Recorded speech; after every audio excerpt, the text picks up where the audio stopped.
Bien. Muy buenas noches, estimados participantes del curso NeuroHealth organizado por CPA SOCIMEP y CPDI SOCIMEP. En esta oportunidad, la sesión de hoy abarca el tema de la salud mental. Y en esta oportunidad, nuestro ponente es el doctor Glauco Valdivieso Jiménez, quien nos impartirá el tema de resiliencia académica y prevención del burnout en la carrera de medicina. Para comentarles un poco más acerca de nuestro ponente en esta oportunidad, él es médico psiquiatra e investigador RENACID, es psicoterapeuta certificado en terapia focalizada de transferencia y formación en terapia dialéctica conductual. Asimismo, es parte de la unidad de salud mental del Hospital Villa El Salvador. También es director médico del Instituto Peruano para el Estudio y Abordaje Integral de Personalidad. Es miembro de Early My Career Committee de International Society for Bipolar Disorders. También es World Member de la International Society for the Study of Personality Disorders y también es vocal de prensa y biblioteca de, de la Asociación Psiquiátrica Peruana, parte del Consejo Directivo 2023 hasta el periodo 2025. Le voy a dar pase, doctor, y está como coanfitrión para que nos pueda dar este tema. De antemano, agradecerle por el tiempo que nos está brindando en esta segunda oportunidad en nombre de CPA y CPD y SOCIMEP.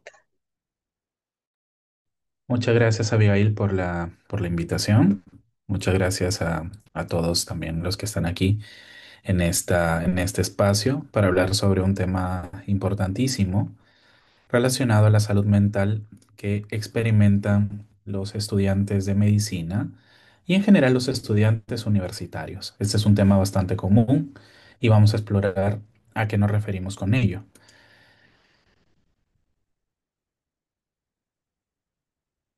¿Se puede ver mi pantalla? Sí se ve, doctor. Perfecto. Muy bien.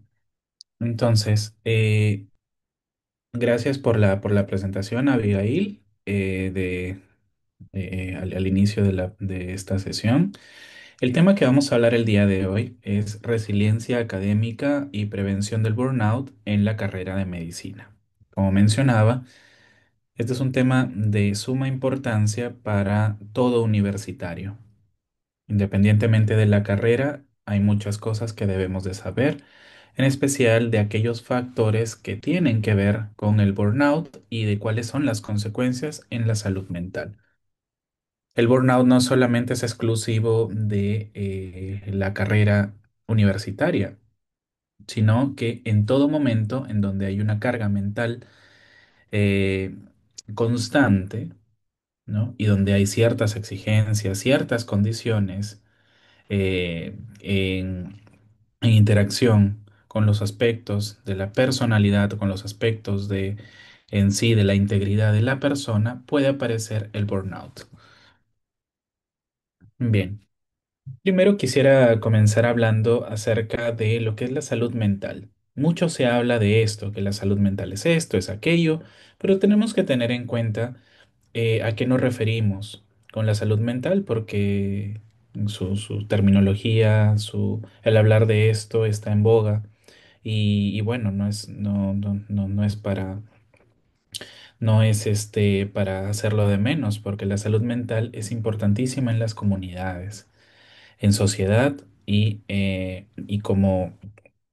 para la productividad de cada persona.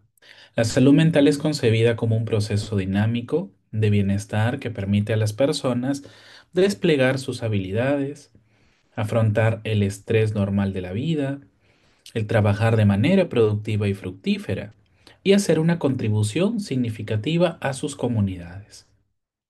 Básicamente, la salud mental está en todo lugar, en todo momento y para un correcto desarrollo del ser humano. Los avances en el conocimiento actual muestran su vinculación inextricable con la salud física y el bienestar social.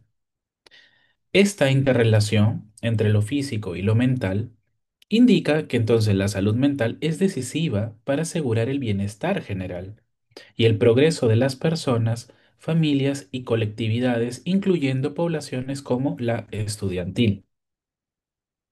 Entonces, hablar de salud mental es como hablar de un todo. La salud mental está presente en todo ámbito, en todo contexto. Pero Cuando hablamos de un problema psicosocial, muchas veces se confunde con lo que es un trastorno mental. Pero veamos por partes. Cuando hablamos de un problema psicosocial, está relacionado a la dificultad generada por la alteración de la estructura y la dinámica de las relaciones entre las personas o entre estas y su ambiente. Es decir, que los problemas psicosociales pueden estar a la orden del día, pueden aparecer en cualquier momento a todas las personas.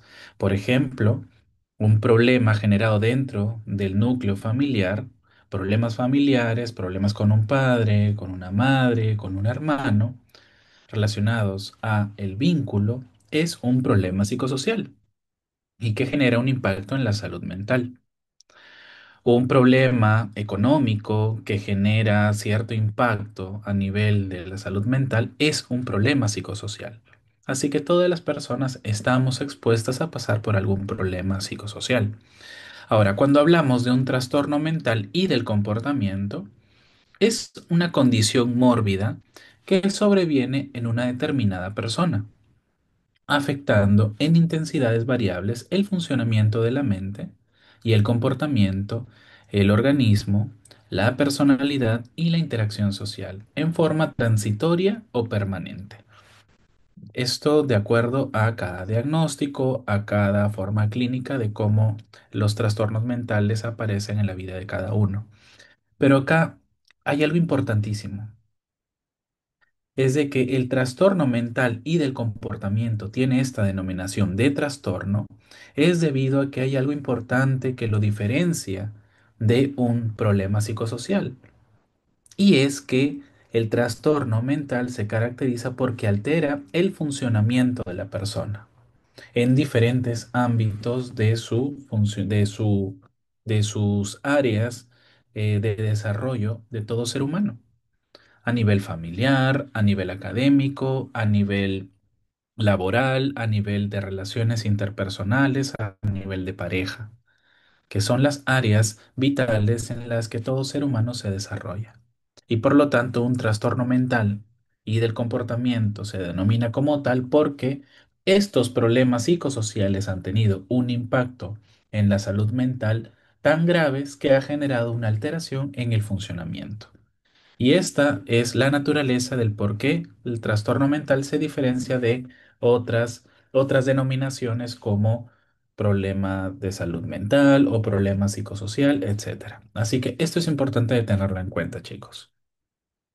Ahora, es importante conocer cuál es la situación de la salud mental en nuestro país para entender un poco la importancia del por qué hablamos hoy por hoy de la salud mental en todo momento.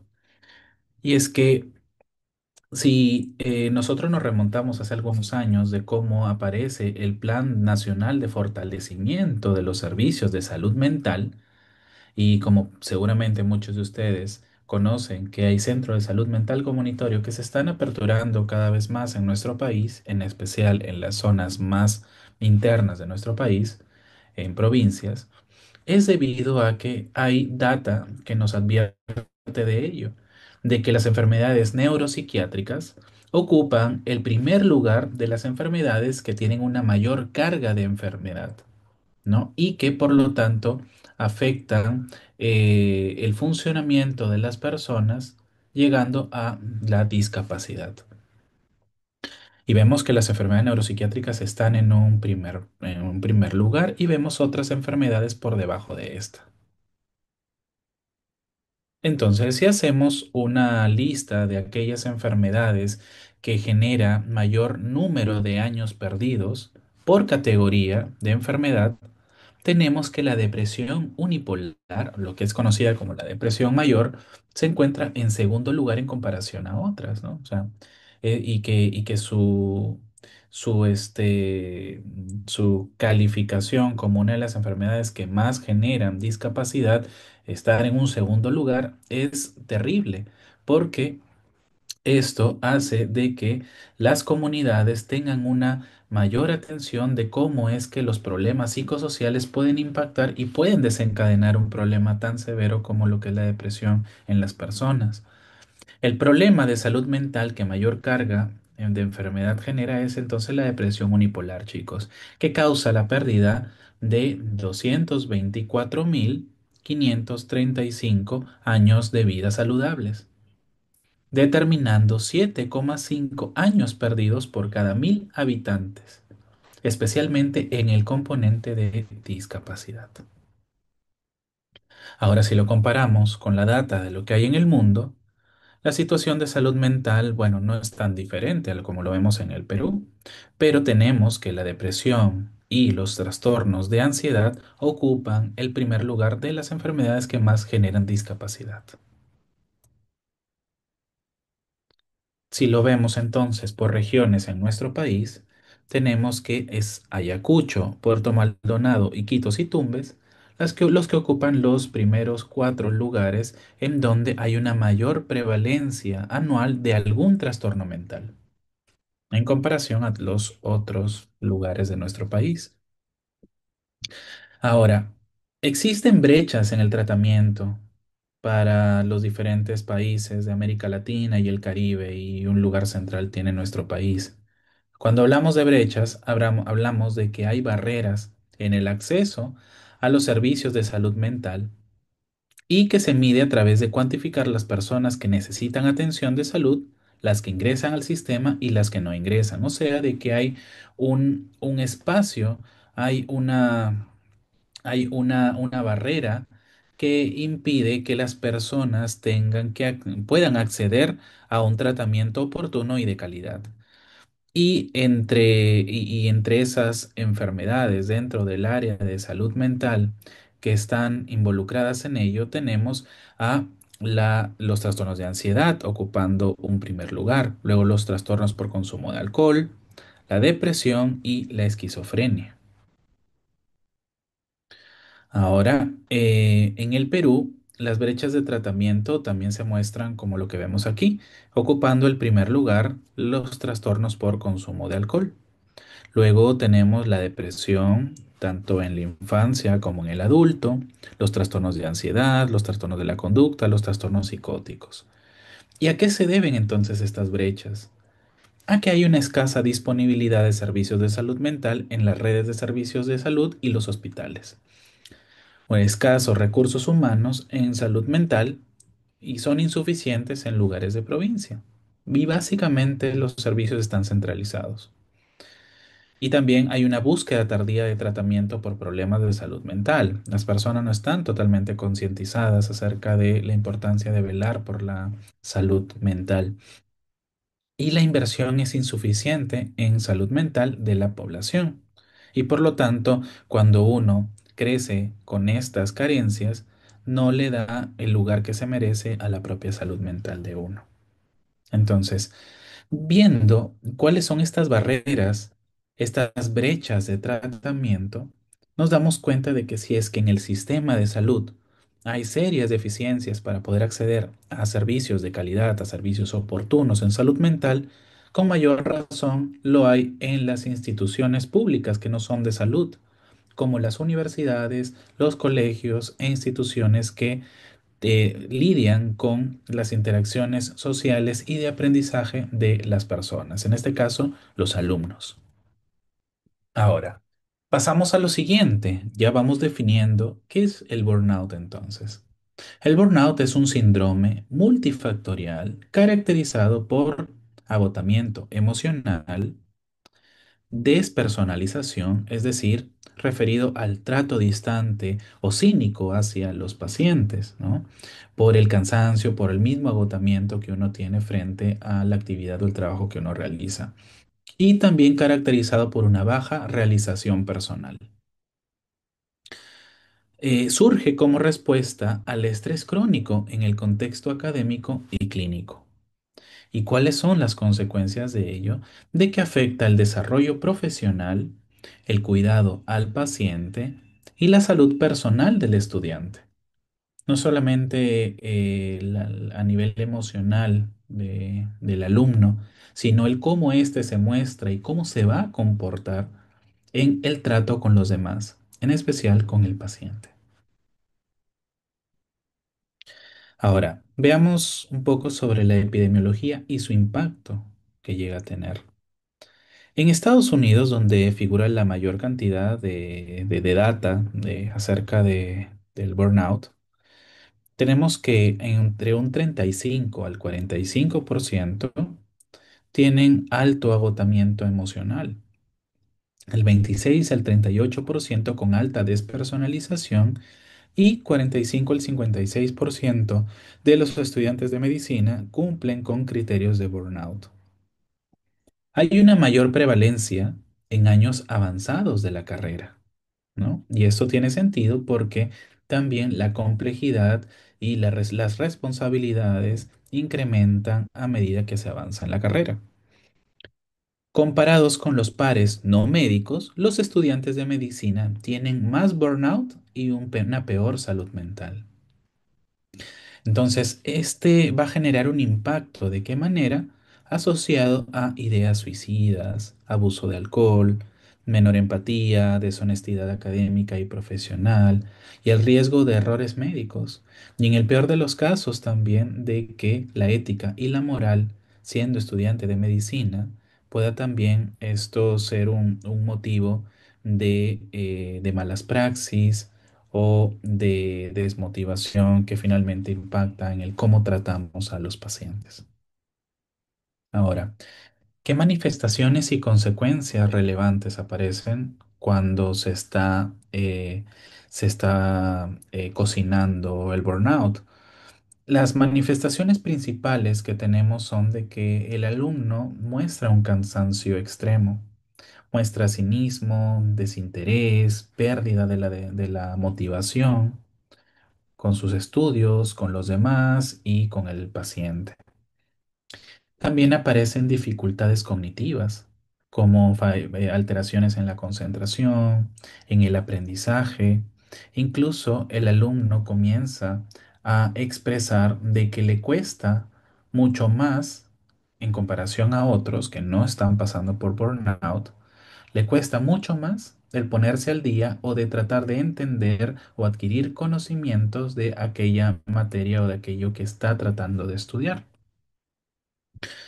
Eh, y también hay una menor empatía y conductas no profesionales, ¿no? Lo que me refería en cuanto a de cómo se compromete la ética y la moral y de cómo esto va a impactar en su comportamiento social, incluyendo pacientes, profesores, compañeros, familia.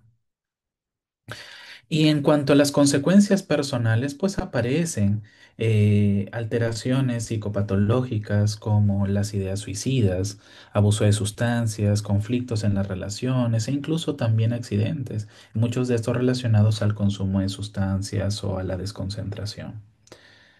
Y las consecuencias profesionales, nuevamente retomando esto mencionado anteriormente, mayor riesgo de errores clínicos, una menor satisfacción profesional, ¿no? La persona no se siente realizada, no se siente satisfecha con aquello que esté estudiando.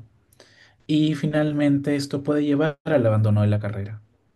También esto puede traer cola y llegar a elección de especialidades según el estilo de vida más que la vocación.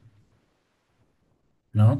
Optando por especialidades que sean mucho más tranquilas o que ofrezcan un nivel de descanso mucho mayor en comparación a otras especialidades.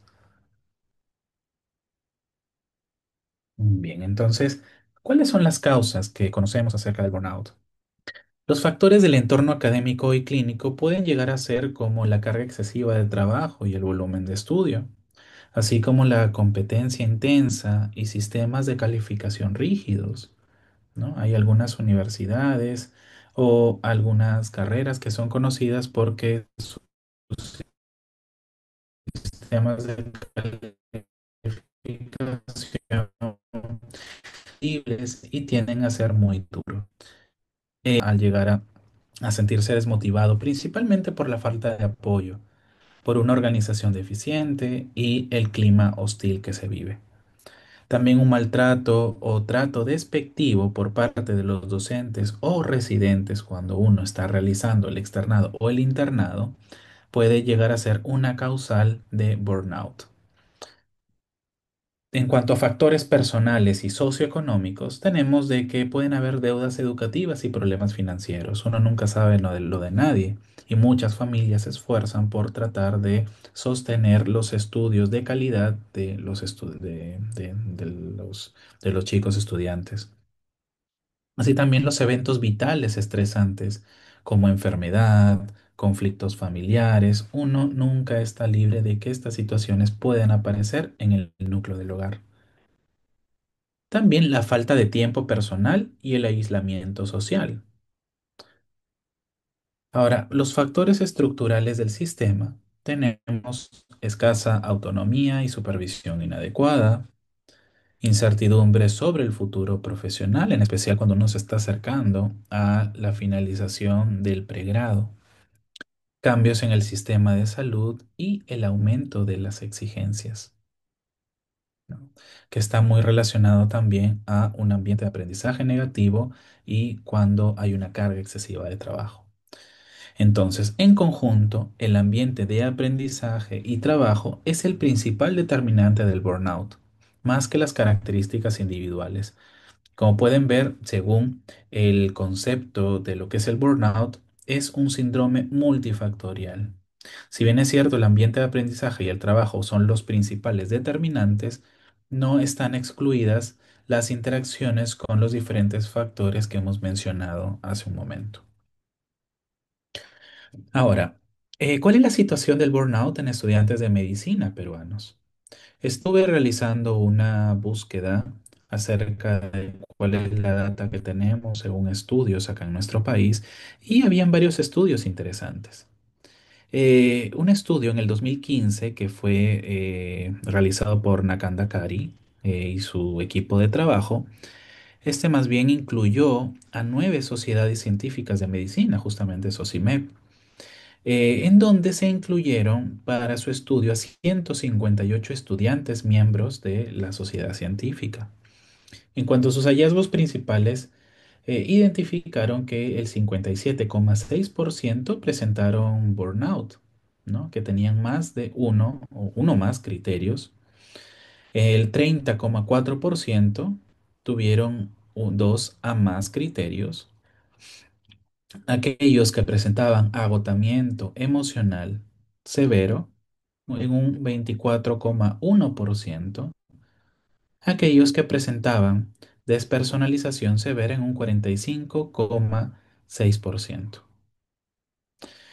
Los aspectos asociados a este estudio son interesantes porque acá una participación en investigación o cargos no siempre protectores no fueron siempre protectores. El síndrome de burnout estuvo vinculado a un estrés académico, económico y a las relaciones, y hubo una mayor despersonalización que estuvo asociada a menor empatía con los pacientes, ¿no? Entonces, como vemos que cada una de las subvariables del burnout tienen una implicancia en cómo es que la persona se desarrolla a nivel de su funcionamiento y sus relaciones con los pacientes. En el caso de Calderón, en el 2022, en su muestra incluyó a 253 estudiantes en etapa clínica. El 90,5% de ellos presentaron mayores índices en cuanto a lo que es el agotamiento emocional. El burnout en este caso estuvo asociado a una peor calidad de sueño. En el estudio de Cedrón en el 2024 incluyó a 88 estudiantes, ¿no? Hicieron seguimiento en 3 periodos de tiempo y se vio que el burnout varió desde 5,7% hasta 19,3%, ¿no? En cuanto al agotamiento emocional, varió desde 54,5% hasta 80,7%, mientras que el cinismo del 11,4% hasta el 30,7%. Y hubo un riesgo mayor en años avanzados y en estudiantes que eran agnósticos o ateos, en donde se incrementó el riesgo de presentar burnout hasta 3,1 veces en comparación a aquellos que no lo presentaron. Bien, entonces, Es importante la actividad física. Es más, muchas de las recomendaciones apuntan a ello para poder generar mayor resiliencia y hacerse frente al burnout. Pero veamos algunos datos importantes. Eh, y de cómo la actividad física también influye en la calidad de vida de los estudiantes de medicina.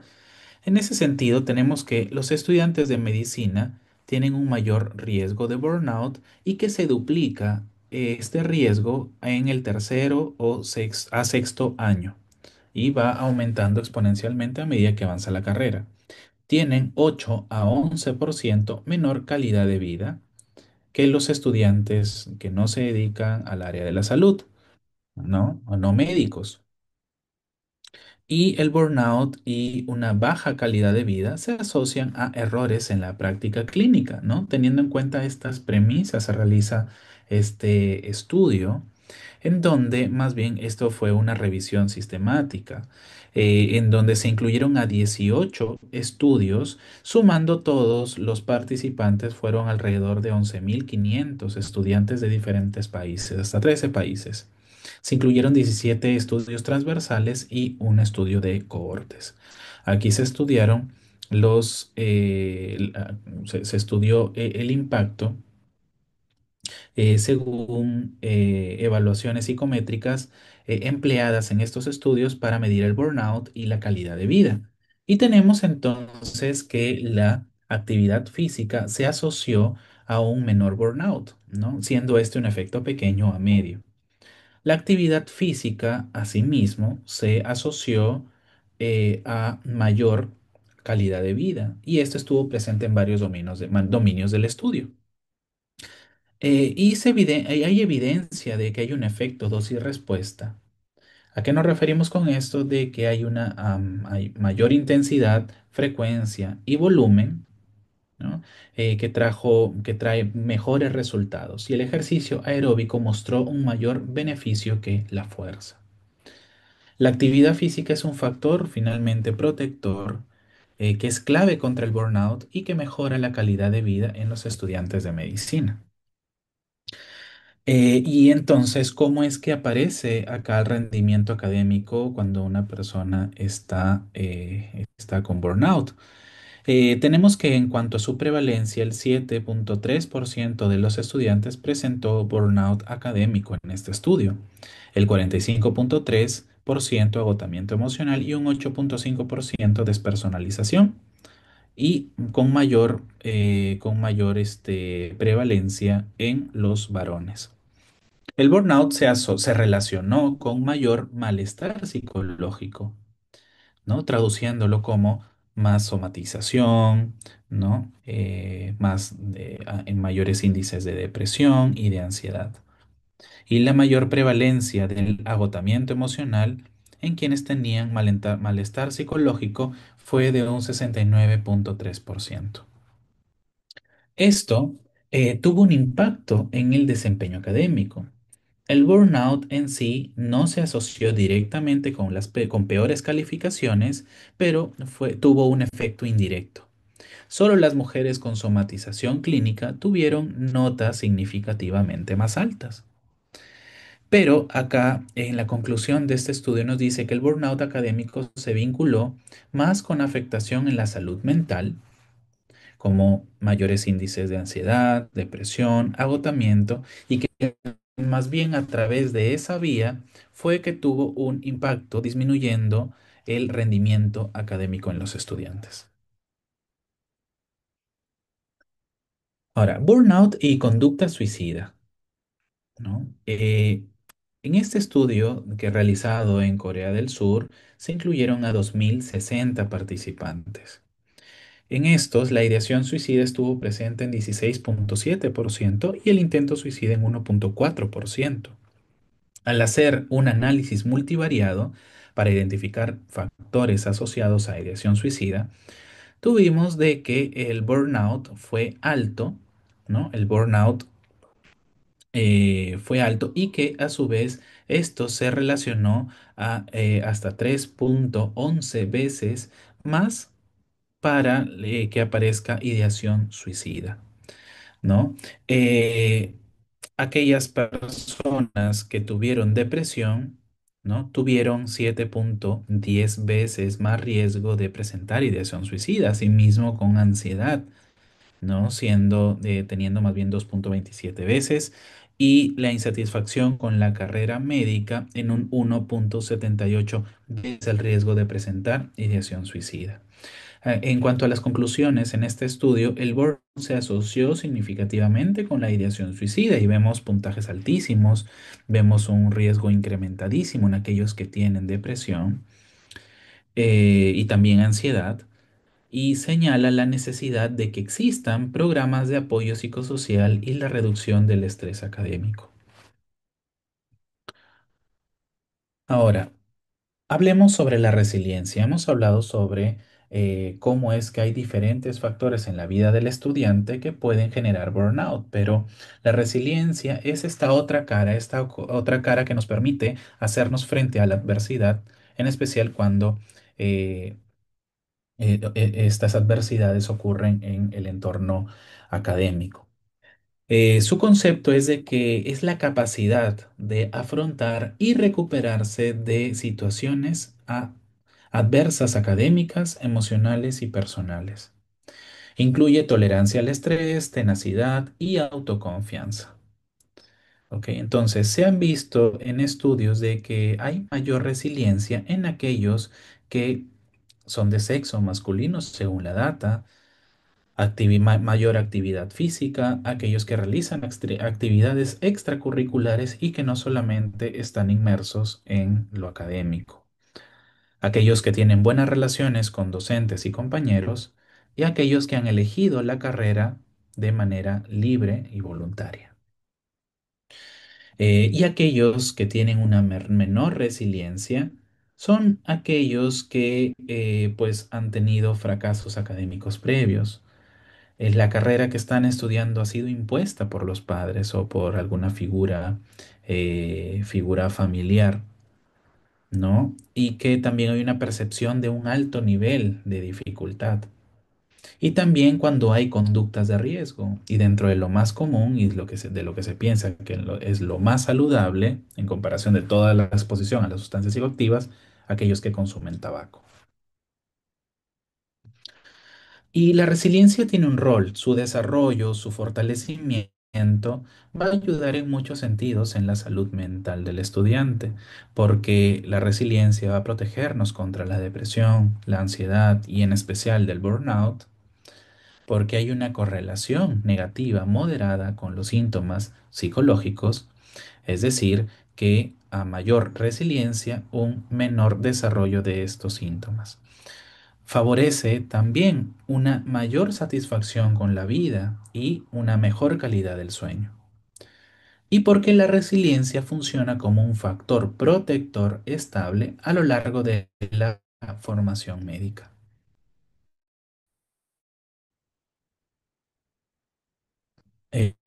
Acá hay algunos estudios que nos han mostrado datos interesantes sobre aquellos factores que están relacionados a la resiliencia en los estudiantes.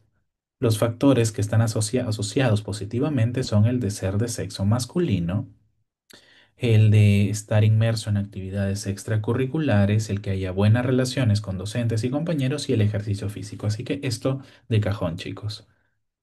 Y aquellos que están asociados negativamente, pues son también los que hemos mencionado hace un momento, ¿no? Cuando hay un fracaso académico previo o cuando no se ha tenido muchas experiencias favorables en entornos académicos como en el colegio o incluso en alguna otra universidad o habiendo llevado otra carrera previa. Cuando la carrera es impuesta, cuando hay dificultades del estudio, ¿no? Cuando hay malos hábitos de estudio o cuando hay distractores evidenciables en el ámbito del hogar o en el ámbito en donde la persona pues se desenvuelve más allá, fuera de la universidad y el tabaquismo. Muy bien. Entonces, también acá vemos de un estudio que nos habla sobre la relación que hay entre la satisfacción con la vida, la resiliencia y el afrontamiento. En este estudio se incluyeron a 351 estudiantes durante la pandemia. En cuanto a los resultados principales, se tuvo de que estos estudiantes presentaron puntajes de satisfacción con la vida de 9.1, de resiliencia 9.3 y de medidas de afrontamiento que fue medido a través de una serie de instrumentos que es el COPE, ¿no? Que mide la capacidad de afrontamiento a situaciones adversas, tomando en cuenta diferentes subvariables como el afrontamiento de enfoque, el evitativo y el componente religioso. Entonces, de acuerdo a esto, tenemos de que se realizaron asociaciones tras un modelo multivariado en su análisis, en donde nos lanzan los siguientes resultados. Ah, mayor resiliencia estuvo asociado a una mayor satisfacción con la vida. El tener un mayor coping religioso, ¿no? O de tener un componente religioso predominante en la persona, hay una mayor probabilidad de sentir satisfacción con la vida. Asimismo, en el coping evitativo, es decir, este estilo de afrontamiento, de evitar los problemas y de no enfrentarlos o de no hablar acerca de los sentimientos, no hablar acerca del problema para la búsqueda de soluciones, lleva a una menor satisfacción con la vida. De todos estos datos podemos sacar interpretaciones prácticas para llevarlas a casa, como de que la resiliencia y la espiritualidad o la religión funcionan siempre como factores protectores, ¿no? Sobre todo en aquellos que tienen, que tienen una relación con la espiritualidad y la religión bastante fuerte. Y el afrontamiento evitativo más bien disminuye la satisfacción vital. Ok, entonces tenemos acá otro estudio, ¿no? De que nos habla sobre la resiliencia y la salud mental en los estudiantes. Aquí este es un estudio realizado en Irlanda, en donde se incluyeron a 521 participantes. Dentro de sus hallazgos principales tenemos de que uno de cada tres estudiantes presentó depresión o ansiedad, ¿no? Y en el 24.5% estuvo presente la comorbilidad, la coexistencia de estas condiciones. En el 8.9% reportó depresión, ansiedad y burnout simultáneamente. Y se evidenció de que habían dificultades más comunes en mujeres y en especial en segundo y tercer año. Eh, Estos datos llevaron a considerar la importancia, el rol de la resiliencia, porque la resiliencia se correlacionó negativamente con depresión, ansiedad y burnout. Actuó como un factor protector estable independientemente de la edad o el nivel académico y porque se vio que había una menor resiliencia que se asoció con mayor riesgo de dificultades múltiples, ¿no? Incluyendo problemas psicosociales o diagnósticos de salud mental como los que vemos aquí, depresión, ansiedad y burnout. Ahora acá vemos también otro estudio que nos habla sobre la espiritualidad, la importancia de la espiritualidad y de cómo esto influye con la resiliencia y la empatía en los estudiantes de medicina. Este es un estudio donde se incluyó a 1.370 participantes, dentro de los cuales la edad promedio fue de 25.3 años, ¿no? Y el 63.6% fueron mujeres. Eh, la resiliencia en un 47.3% estaba en un nivel alto y muy alto, que no hubo diferencias por género. Cuando se refirió a la espiritualidad, más bien era alta en un 32.5%, haciendo la comparativa en un 36.3% en mujeres versus 25.6% en los hombres. Y estaba la espiritualidad también asociada a una mayor resiliencia, ¿no? Sobre todo en 72.5 versus 78.8 puntos. En cuanto a lo que es la empatía, las mujeres tuvieron puntajes significativamente más altos en todas las escalas y los estudiantes con una alta espiritualidad más bien estuvieron asociados a presentar mayor empatía. La conclusión de este estudio es de que la espiritualidad potencia resiliencia y empatía, actuando como un recurso protector frente al estrés y al burnout. Es importante incorporar la formación en espiritualidad y de reflexión ética, que puede fortalecer la identidad profesional y el cuidado clínico. Como podemos ver, hay data bastante interesante, actualizada, sobre el rol que cumple la espiritualidad. Hay muchas personas que de acuerdo a sus costumbres, de acuerdo a su cultura o de acuerdo a cómo han sido criados, va a importar muchísimo cuáles son aquellos factores que a lo largo del tiempo han resultado ser protectores y como parte de ello, la espiritualidad es importantísima. Independientemente de las opiniones que se pueda tener en relación a la religión, el factor espiritual es, como podemos ver, es un factor protector que está ligado también con aspectos éticos y morales. Por lo tanto, resulta ser un elemento que en el mejor de los casos, si es que ya está establecido dentro de la vida de cada persona, pues existen formas de cómo potenciar o de cómo el mejorar este elemento como un factor protector no solamente ante el burnout, sino para la vida.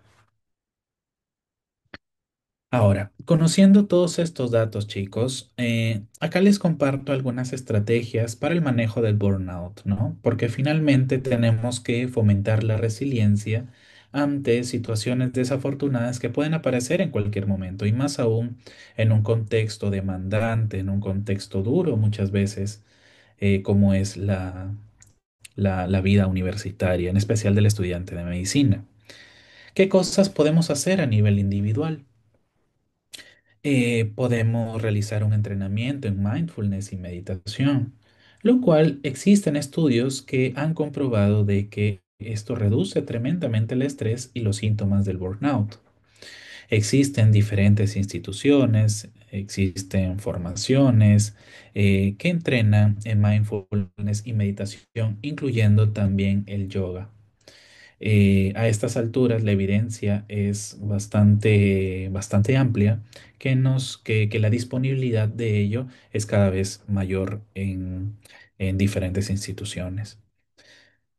También técnicas de afrontamiento positivo, ¿no? Y esto muchas veces es aprendido a través de consultas psicológicas, incluyendo también la participación de los departamentos de psicología que obligatoriamente, y es lo correcto, deberían tener las universidades, ¿no?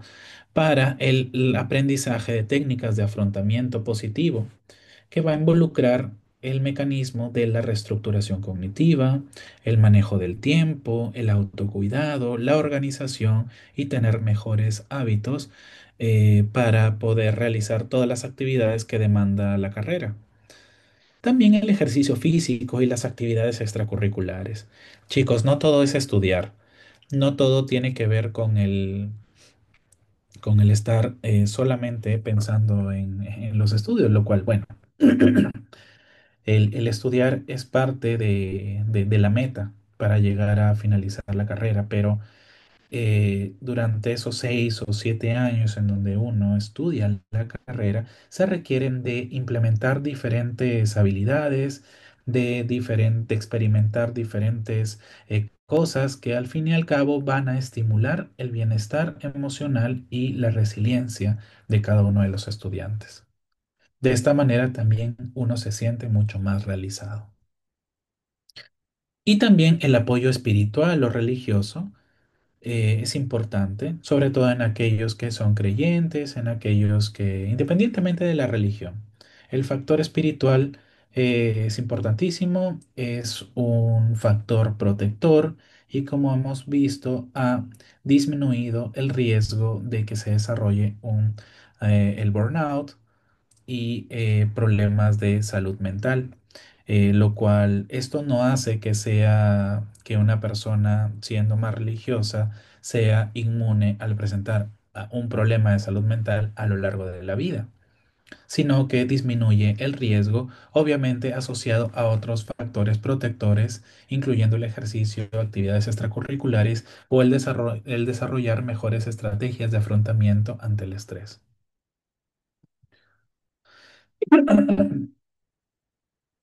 Eh, entonces, a nivel académico e institucional, tenemos que considerar de que deben haber currículos con un balance académico y el clínico, evitando la sobrecarga en el alumno.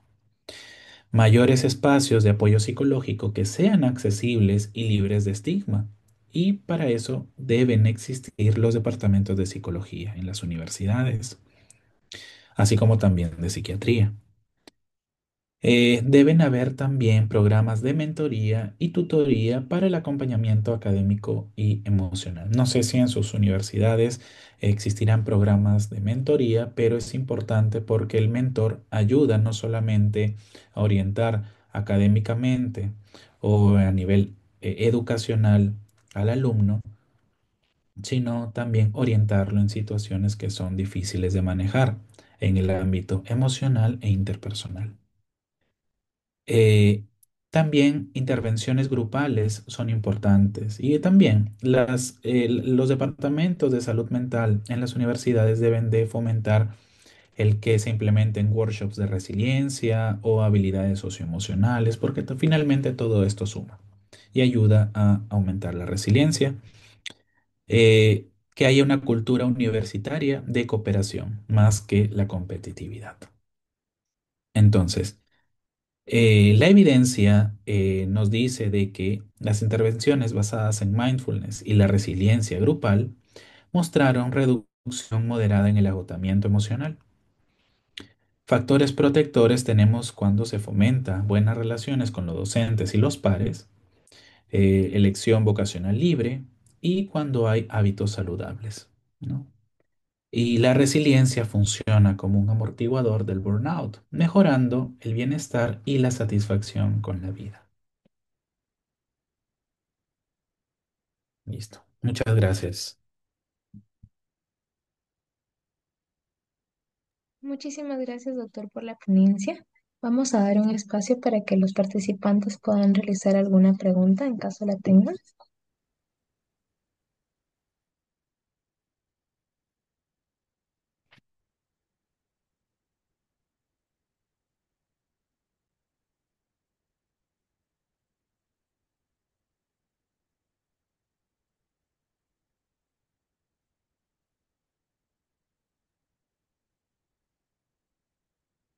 Recuerden que pueden hacer llegar sus consultas tanto por lo que es el chat de forma pública o directamente en el chat o por la parte de WhatsApp a los participantes. De momento no me ha llegado ninguna, pero sí están presentes lo que son las reacciones de felicitación.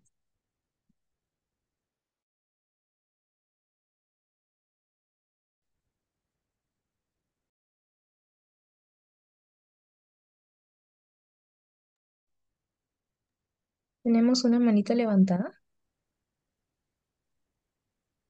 Sherilyn. Sí, Si gusta, Sherilyn. Sherilyn, puedes activar tu audio.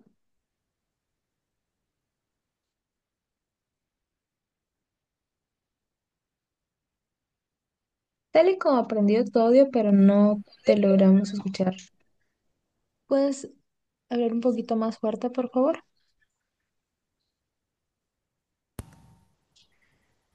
Buenas noches, no sé si Ahora se me sí, escucha. ahora sí.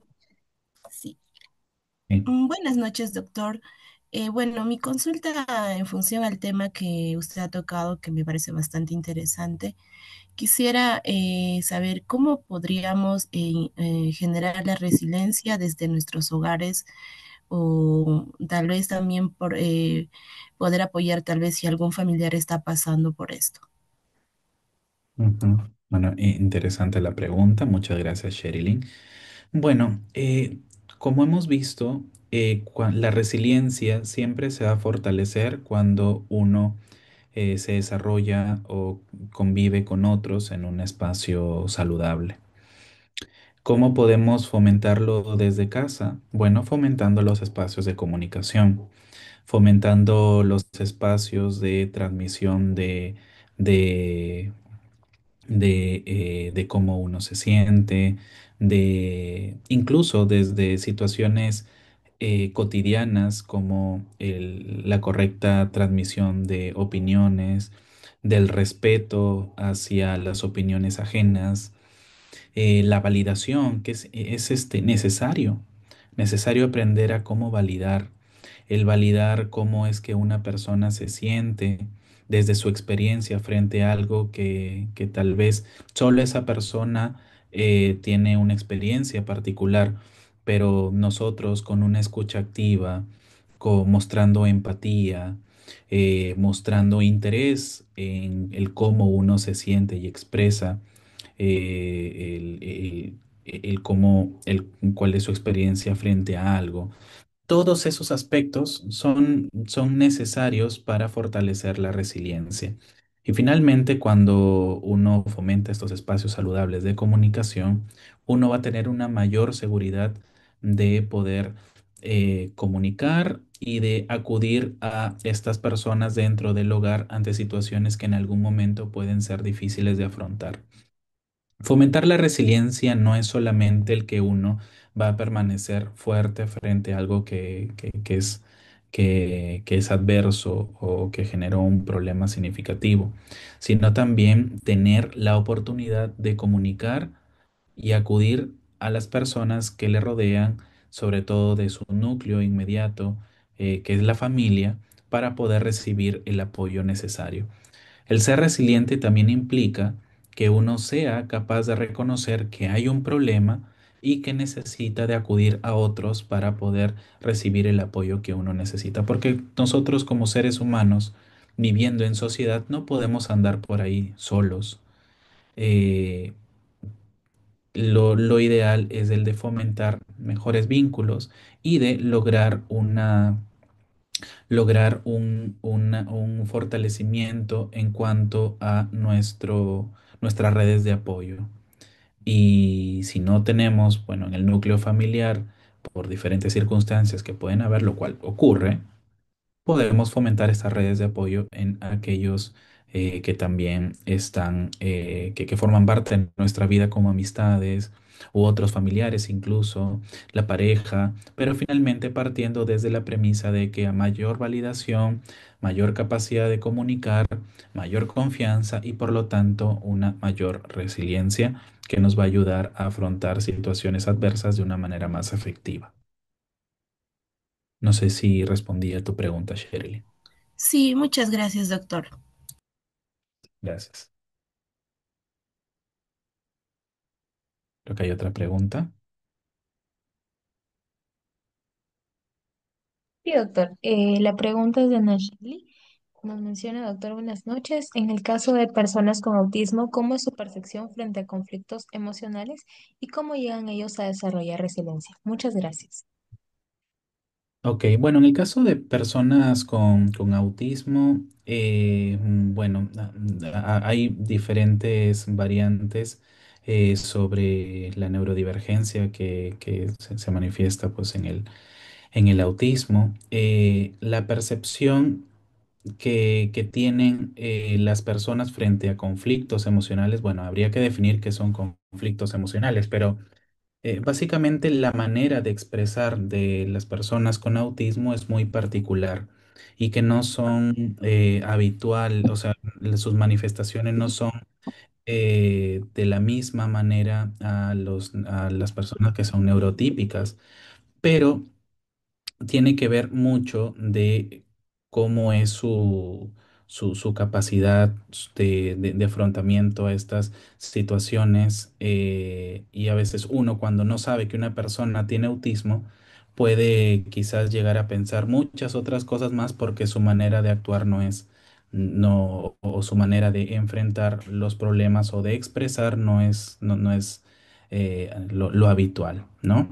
En este caso, cuando hablamos de cómo ellos llegan a desarrollar la resiliencia, Bueno, no podría darte una respuesta clara en torno a eso, pero en lugar de hablar de resiliencia, yo diría de que podrían llegar ellos a desarrollar otras capacidades, o mejor dicho, aprenden a potenciar otras capacidades de sus mismas habilidades, potenciarlas manifestando, por ejemplo, no sé, el realizar ciertas actividades con cierta frecuencia o eh, quizás hablando con una persona que ha logrado tener cierta confianza, eh, porque también la capacidad de comunicar y de socializar es mucho más difícil que con las personas neurotípicas.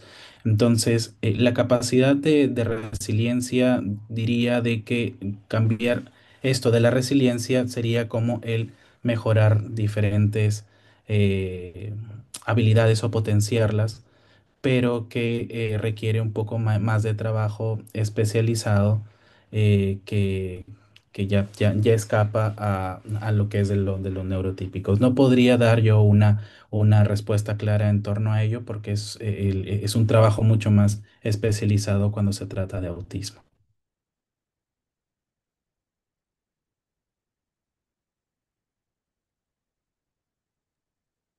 Muchas gracias, doctor, por la respuesta. Por interno me llegó una pregunta a mí también, que hace referencia a lo siguiente.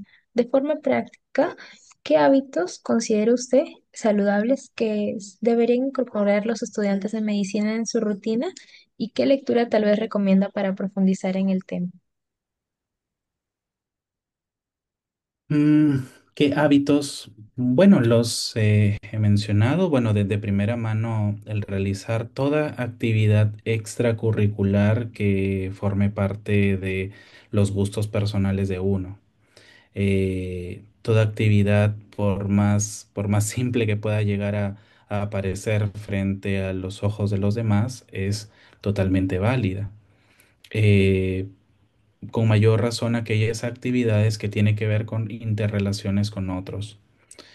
Por ejemplo, el practicar algún deporte o incluso el tener que incursionar en algún deporte nuevo, ¿no? El tener que salir con amigos, quizás ir al cine o quizás el ir de viaje, el poder distraer la mente, todo ello influye positivamente. El realizar ejercicio, bueno, incluyendo el deporte o incursionar en nuevas actividades deportivas, el realizar ejercicios aeróbicos también se ha visto de que hay muchos estudios de que favorecen una mayor madurez mental, favorecen la resiliencia, favorecen la capacidad también de poder ser más empáticos y sobre todo aumenta eh, aumenta también una mayor conciencia emocional y de los pensamientos y de las conductas. Es como una forma también de interiorizar aquellas cosas que muchas veces son difíciles de poder procesar y de entender. eh, Porque el ejercicio es como una forma también de meditación, ¿no? Porque uno se concentra tanto en ello que finalmente termina beneficiándose no solamente a nivel mental, sino también con la salud física. Entonces, hay diferentes actividades que podemos realizar en nuestro ámbito cotidiano y en especial alejándose también de sustancias nocivas, el consumo de alcohol, de tabaco, de experimentar con drogas duras como pues cocaína, el tusi que está bastante de moda en la juventud. Entonces hay diferentes elementos que si bien podemos realizarlas, también hay cosas que tenemos que identificar y evitar. Así que creo que estas cositas podemos hacerlas sin mayor problema y que están a nuestro alcance. Muchísimas gracias, doctor. Muchísimas gracias, doctor, por la respuesta como tal a la pregunta. Creo que esa sería la última como tal. Vamos a proceder con la foto final de la sesión, para lo cual los invitaría a los participantes en caso puedan apoyarnos encendiendo su cámara y los que no, tal vez nos apoyen con una reacción para hacer la foto final como tal de la sesión. Agradeciéndole nuevamente, doctor, en nombre del Comité Permanente Académico y el Comité de CPDI por la disposición de su tiempo y por habernos brindado este tema tan importante, ¿no? Justamente en este mes. Especialmente, la verdad que ha coincidido con un tema relevante en la parte de salud mental y tocar estos temas, la mano de especialistas como usted es bastante valioso para nosotros. Muchas gracias también, Abigail, por la invitación. Y también al grupo estos temas que son importantes para la salud mental del estudiante. Así que mis felicitaciones también para ustedes y para que puedan seguir promoviendo a esto. Ok, voy a tomarla. ¿Sí? Sí. A ver, ahí pueden reaccionar ahí. Va una, me falta una por lo que son dos temas. Ahí estaría. Ok. Entonces ahí he concluido con la parte de foto final. Gracias también, doctor, por las palabras. Y a los participantes en breve se les está mandando lo que es el enlace con la palabra. No se preocupen.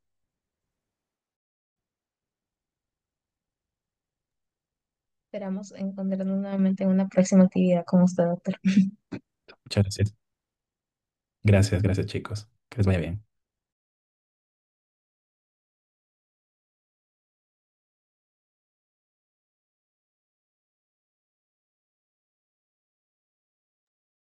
Estimados participantes, permítanme antes de que les envíe lo que es el enlace de asistencia, poder hacerles llegar lo que es la cuenta de Instagram del doctor, donde también está publicando contenido relacionado a la parte de salud mental. Así que ahorita se los envío. Les voy adelantando con la palabra clave. Ahorita la coloco por la parte del chat. Va a ser mindfulness. Un momentito.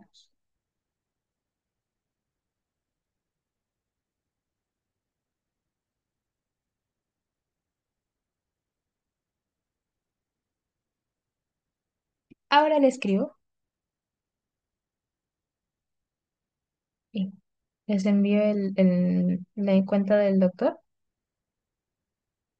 y ahí les escribo lo que es la palabra clave por el chat con el enlace de asistencia.